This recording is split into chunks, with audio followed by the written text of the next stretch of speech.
I'm Dr. Lisa Patel. I'm a clinical associate professor of pediatrics at Stanford School of Medicine. And today we're going to be talking about the effects of air pollution, PM 2.5, on birth weight.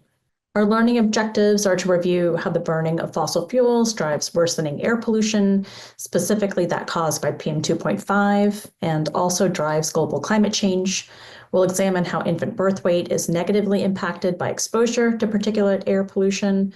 We'll identify socioeconomic, geographic, and medical risk factors that under current and future climate conditions may contribute to the risk of low birth weight infants, and discuss the clinical practice implications of air pollution and climate change as a whole on the care of pregnant individuals and newborn infants. So we'll start by going over a case study. In the nursery, you're examining a baby girl born 1.5 hours ago via spontaneous vaginal delivery. She was born at 37 and 4, 29-year-old Black G2P1, now 2 mother who received good prenatal care throughout pregnancy. Her birth weight is 2,440 grams and her length is 47 centimeters. Her head circumference is 34 centimeters. While appearing, the pregnancy and delivery were uncomplicated. Mother has no chronic medical conditions. Throughout the pregnancy, the mother continued working her job as a crossing guard and outdoor security guard for a local inner city hospital. Her home is located close to a major freeway. Her first son was born via uncomplicated SVD at 38 and 1 with a birth weight of 2,503 grams.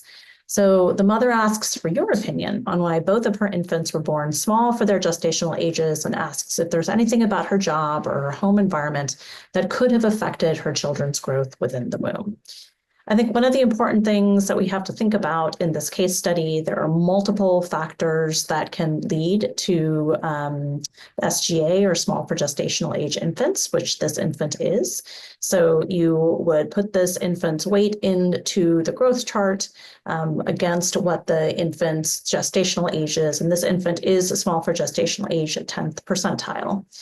Some of the causes for small for gestational age would be things like hypertension, preeclampsia, diabetes, and other medical conditions. But on review of this mother's chart, she has none of these chronic medical conditions. So none of the traditional risk factors seem to apply here, which means that we should take a step back and consider what other factors could be involved in why this mother is delivering SGA infants. So we're going to focus on PM 2.5 and climate change and the health effects of burning fossil fuels. When we burn fossil fuels, and so these are coal, oil, and gas, it results in this pollution that is so small, it's basically the fraction of a human hair. We breathe these in, it enters our lungs, our vasculature, and essentially sets off inflammation. We know that exposure to PM 2.5 pollution from the burning of fossil fuels is associated with higher mortality rates. So there's one estimate that 1 in 5 premature deaths are driven by fossil fuels, which is greater than tobacco. We also know from the data in the literature that pregnant individuals with exposure to elevated PM 2.5 are at higher risk for developing a low birth weight infant. The literature shows that the impact of PM 2.5 on infant birth weight is highest during the 2nd and 3rd trimester. Most of these studies look at the highest risk during this time period and have found that other components of air pollution like ozone, nitrous oxide, and PM10 also seem to negatively impact infant birth weight. There are different components of fossil fuel pollution that can include things such as heavy metals, and these can have varying degree depending on the trimester in which the mother was exposed and how much a mother was exposed can have variable effects as well. We don't entirely understand the mechanisms by which air pollution affects fetal growth, but we have several proposed mechanisms, and this includes impaired maternal cardiopulmonary function, direct transplacental toxin exposure, and oxidative stress causing placental inflammation, alteration of placental gene expression, and changes in blood viscosity during placental transfer. As I mentioned, we can think of this essentially as a type of inflammation that the body experiences. And we know that from other organ systems and other patient populations. And so it's a reasonable mechanism to think that PM2.5 pollution entering a pregnant individual's body. And as we think about the placenta and how the fetus is being affected by it, we can look at this as a type of inflammation as well. We also understand that the placenta actually doesn't serve as a wall to keep that PM2.5 pollution out. There have been studies on aborted fetuses, and in that tissue, they have found evidence of PM2.5 pollution in a developing fetus's brains, lungs, and liver. As we consider the estimated global burden of low birth weight infants in terms of PM2.5 pollution in 2019, it was estimated that 15.6% of all low birth weight could be attributed to PM2.5 air pollution. And as you can see in this graph, low and middle income countries in particular are affected to a greater degree compared to higher income countries. So let's go back to considering the case of the mother who's now given birth to two infants who are small for gestational age. So we've already talked a little bit about what the medical factors could be. These are individuals who are smokers, underweight, overweight, obese, have asthma. These individuals, we understand, are also more vulnerable to the effects of air pollution and are at increased risk of low birth weight delivery. As we think about the socioeconomic factors that make a mother potentially more vulnerable, we understand that individuals from a lower socioeconomic status are more vulnerable. And then when we look at the literature, we also understand that minoritized populations, and specifically non-Hispanic Black individuals, are exposed to more pollution and more vulnerable for low birth weight delivery compared to Hispanic and non-white individuals. So as we look at who's exposed more often to pollution, a lot of this is linked to historic practices like redlining.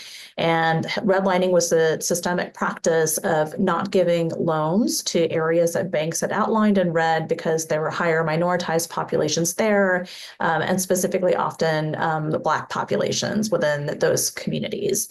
What that systemic divestment has meant is that it's more often that polluting industries or roads are in those neighborhoods, meaning that minoritized populations and individuals of low socioeconomic status are more likely to be exposed to the pollution from diesel trucks and buses and cars because the roads are more likely to go through those neighborhoods, or individuals of low socioeconomic status or minoritized populations more likely to live next to these types of lower value properties.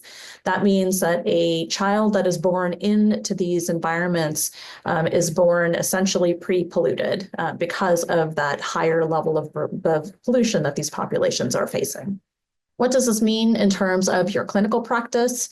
So it's important to counsel your patients on fossil fuel pollution and climate change, thinking about what the risk factors for pollution exposure might be for your populations.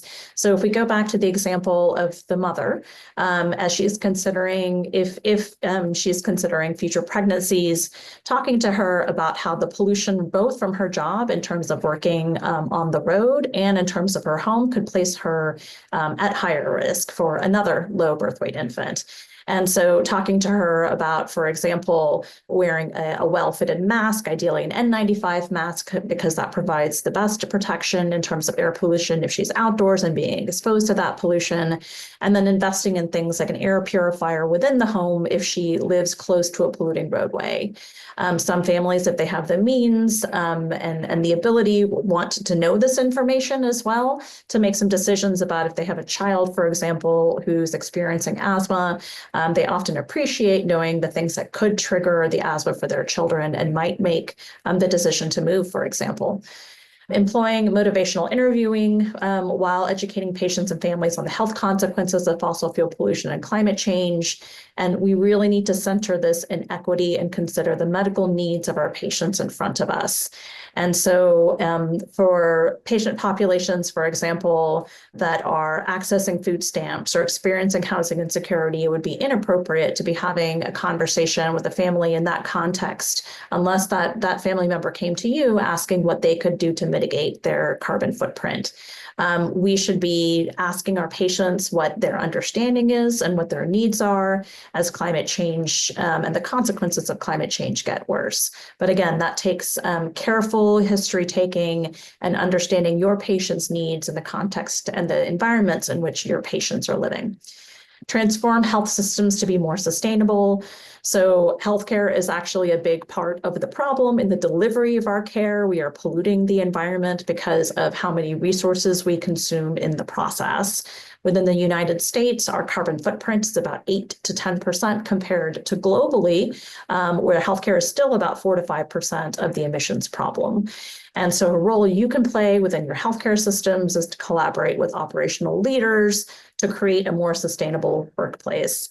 There's actually good data to show that the vast majority of health professionals are concerned about climate change. And so taking those concerns to your leadership with concrete plans that emphasizes both the message that it's important for us to care for our patients by not further polluting the environment, plus talking about the potential cost savings to an institution to taking on sustainability measures is an important part of potential advocacy.